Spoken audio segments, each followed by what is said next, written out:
This is a presentation of business finance, and before I start, let me introduce our team. My name is Sabrina Tan Siting, and this is my friend Tan Rui An. So now let's look at the question 1. As a junior financial manager, your first task in Global Max Berhad is to analyze the company's financial statements as presented below. You are required to perform a financial analysis for Global Max Berhad by A. Calculate the ratios for Global Max Berhad. B. Give a comment either satisfactory or unsatisfactory for each of the financial ratios compared with the industry average. C. Based on the ratios that you have calculated in A, comment on the firm's profitability and liquidity. So now look at A. Calculate the ratio for Global Max Berhad. The first ratio we need to calculate is current ratio. The formula bagi current ratio adalah current asset bahagi dengan current liabilities. So kita tengok pada soalannya, kita boleh dapat current assetnya adalah 68,900,000 dan current liabilities ni ada 32 million. So kita bahagikan, kita boleh dapat jawapannya adalah 2.16 times. The second ratio is quick ratio. The formula bagi quick ratio adalah current asset tolak inventory bahagi dengan current liabilities. Tadi dekat current ratio kita dah dapat current asset dengan current liabilities. So sekarang kita kena cari inventory dia dekat mana. Kita tengok pada soalannya, kita boleh dapat inventory-nya adalah 32,600,000. So kita ambil current asset tolak inventory iaitu 68,900,000 tolak 32,600,000, kita dapat 36,300,000 bahagi dengan current liabilities iaitu 32 million. So kita boleh dapat jawapannya adalah 1.13 times. Ratio yang ketiga adalah debt ratio. Formulanya adalah total liabilities bahagi dengan total assets darab dengan 100%. So macam mana kita tahu total liabilities-nya? Kita tengok pada soalannya. Boleh nampak dekat bawah liabilities and stockholders equity tu dia ada non-current liabilities dengan current liabilities. Kita tambahkan dua-dua benda ni iaitu 43 million dengan 32 million, kita boleh dapat total liabilities-nya adalah 75 million. Lepas tu kita bahagikan dengan 178,400,000 darab dengan 100%, kita boleh dapat jawapannya adalah 42%. Ratio yang keempat adalah time interest earned. Formulanya adalah EBIT bahagi dengan interest expenses. So apa itu EBIT? EBIT itu adalah expenses before interest taxes. So macam mana kita dapat EBIT ni? Kita tengok pada soalannya. Kita cari net profit after taxes iaitu 26,400,000 tambah dengan taxes 8,800,000 dengan interest expenses 4,800,000. Lepas tambah kita boleh dapat EBIT-nya adalah 40 million. Lepas tu kita bahagikan dengan interest expenses 4,800,000, kita boleh dapat jawapannya adalah 8.33 times. Ratio yang kelima adalah inventory turnover ratio. Formulanya adalah cost of goods sold bahagi dengan closing stock. So kita tengok pada soalannya, kita boleh dapat cost of goods sold-nya adalah 180 million bahagi dengan closing stock iaitu 32,600,000. Kita boleh dapat jawapannya adalah 5.52 times. Ratio yang keenam adalah average collection period. Formulanya adalah account receivable bahagi dengan credit sales darab dengan 360. Kenapa darab dengan 360? Sebab average collection period ni kita tengah kira hari. So maksud 360 ni adalah setahun tu ada berapa hari. Kita ambil nombor average je. Lepas tu kita cari account receivable-nya adalah 20,800,000 bahagi dengan credit sales. Dekat soalannya, sales tu dalam kurungan 85% on credit. So maksudnya kita kena ambil 320 million darab dengan 85%. Baru kita boleh dapat credit sales. So kita dapat credit sales-nya adalah 272 million. Lepas tu darab dengan 360, kita boleh dapat jawapannya adalah 27.53 days ataupun 27 days. Ratio yang ketujuh adalah total assets turnover. So formulanya adalah sales bahagi dengan total assets. So kita tengok pada jawab soalan, kita boleh dapat salesnya adalah 320 million dengan total assetnya adalah 178,400,000. So kita boleh dapat jawapannya adalah 1.80 times. Ratio yang ke-8 adalah net profit margin. Formulanya adalah net income bahagi dengan sales darab dengan 100%. So net income kita adalah 25,600,000 bahagi dengan sales 320 million. Darab dengan 100%, kita dapat jawapan adalah 8%. Ratio yang ke-9 adalah return on asset. Return on asset formulanya adalah net income bahagi dengan total assets darab dengan 100%. So tadi dekat jawapan ke-8 kita dah tahu net income kita adalah 25,600,000 bahagi dengan total assets iaitu 178,400,000 darab dengan 100%, kita boleh dapat jawapannya adalah 14.35%. Ratio yang last adalah operating profit margin. Formulanya adalah EBIT bahagi dengan sales darab dengan 100%. So, tadi dekat depan tu kita dah tahu EBIT kita adalah 40 million. Lepas tu kita bahagikan dengan sales 320 million. Darab dengan 100%, kita dapat jawapannya kita adalah 12.5%. Now we move to the question 1B. Give a comment either satisfactory or unsatisfactory for each of the financial ratios compared with the industry average. So, yang first, current ratio. Kita dapat 2.16 times. Dekat industry average-nya, dia 2.3 times. So, kita boleh nampak jawapan kita lagi lebih rendah daripada industry average. So, dekat komen tu boleh tulis, the current ratio of Global Max Berhad is unsatisfactory compared to the industry average. Maksudnya, aset syarikat Global Max Berhad ni dia tidak cukup untuk menabung liability dalam jangka pendek. Yang kedua, quick ratio. Kita dapat 1.13 times. Dekat industry average ni, dia 1.5 times. So, jawapan kita lebih rendah daripada industry average. So, kita tulis, the quick ratio of Global Max Berhad is unsatisfactory level compared to the industry average. Maksudnya, aset dia tidak cukup untuk syarikat ni bayar hutang tanpa bergantung pada inventory. So, lepas kita dah tulis komen 1 dengan 2 ni, kita kena buat macam satu conclusion lah untuk current ratio dengan quick ratio. So, kita tulis, based on 2 ratio above, it shows that the company does not use that resource efficiently to generate sales. Yang ketiga, debt ratio. Kita dapat 42%. Dekat industry average ni, dia punya debt ratio 45%. Jawapan kita lebih rendah daripada industry average. So, kita tulis, the debt ratio of Global Max Berhad is satisfactory compared to the industry average. Maksudnya, syarikat ni tidak terlalu bergantung pada hutang. Keempat, time interest earned. Dia dapat 8.33 times. Industry average ni, dia punya time interest earned 10 times. So, nampak jawapan kita lebih rendah daripada industry average ni. So, dekat komen kita tulis, time interest earned of Global Max Berhad is lower than industry average, which is unsatisfactory. So, maksudnya, pendapatan syarikat ni tidak cukup untuk bayar hutang. Yang kelima, inventory turnover earned. Kita dapat 5.52 times. Dekat industry average ni, 8 times. So, nampak jawapan kita lebih rendah daripada industry average ni. Kita tulis, the inventory turnover earn ratio of Global Max Berhad is unsatisfactory compared to industry average, which is 5.52 times. Maksudnya, inventory syarikat ni bergerak perlahan atau berlebihan. Keenam, average collection period. Kita dapat 27 days. Dekat industry average ni, dia punya average collection period 30 days. So, dekat komen kita tulis, Global Max Berhad average collected credit sales every 27 days. This is better than the industry average as a whole, which is satisfactory. Maksudnya, hutang syarikat ni boleh dikutip dengan cepat dalam jangka masa pendek. Yang ketujuh, total assets turnover. Kita dapat 1.8 times. Dekat industry average ni, dia punya total assets turnover adalah 1.9 times. So, boleh nampak jawapan kita lebih rendah daripada industry average ni.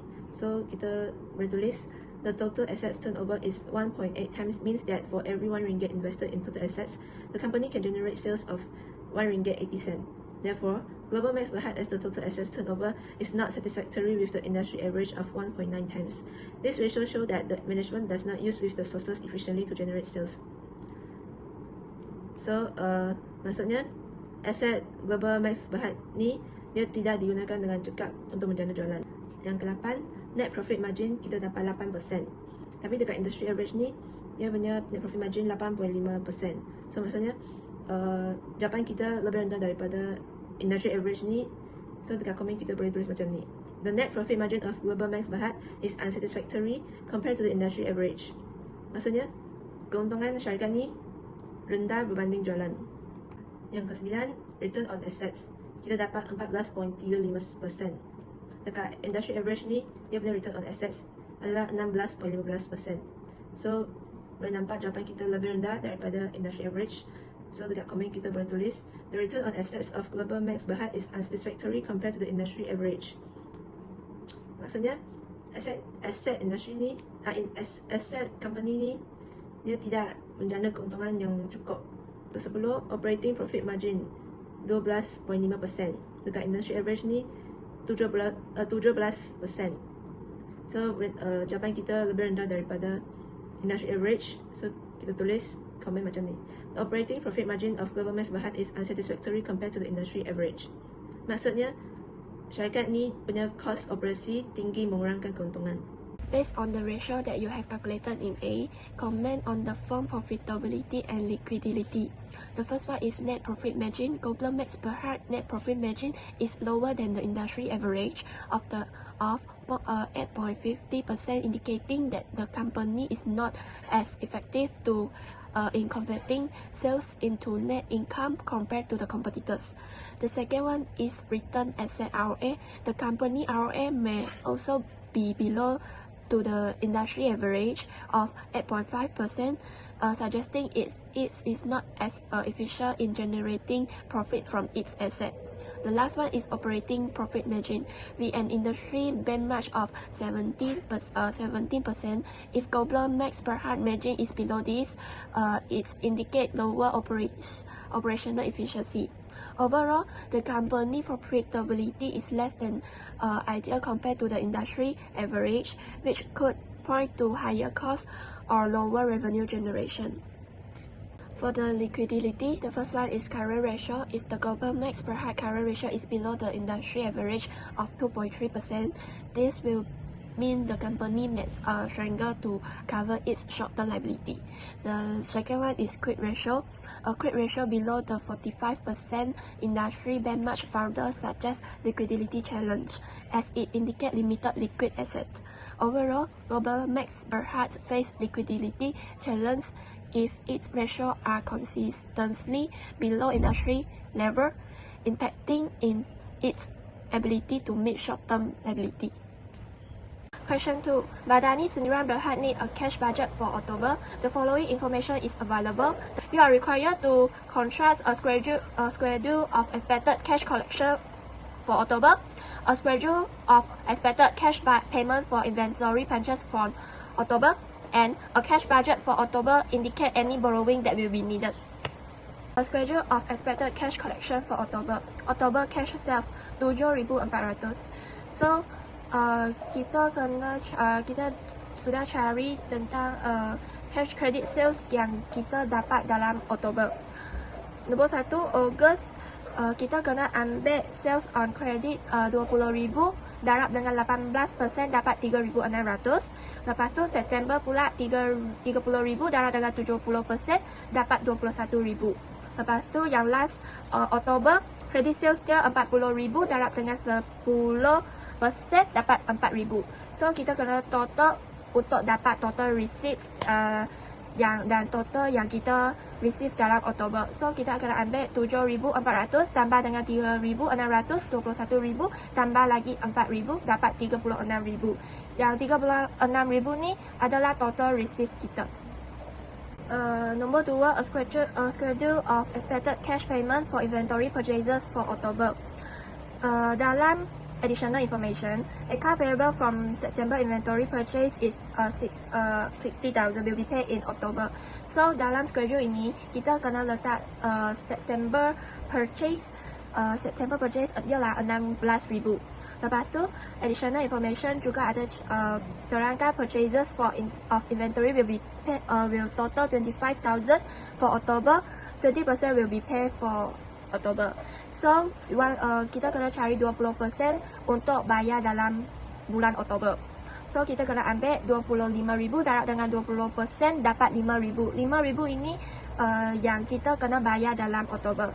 So, untuk cari total payment to supplier, kita kena ambil yang tadi September purchases pay on Oktober 16,000 tambah dengan 5,000 dapat 21,000.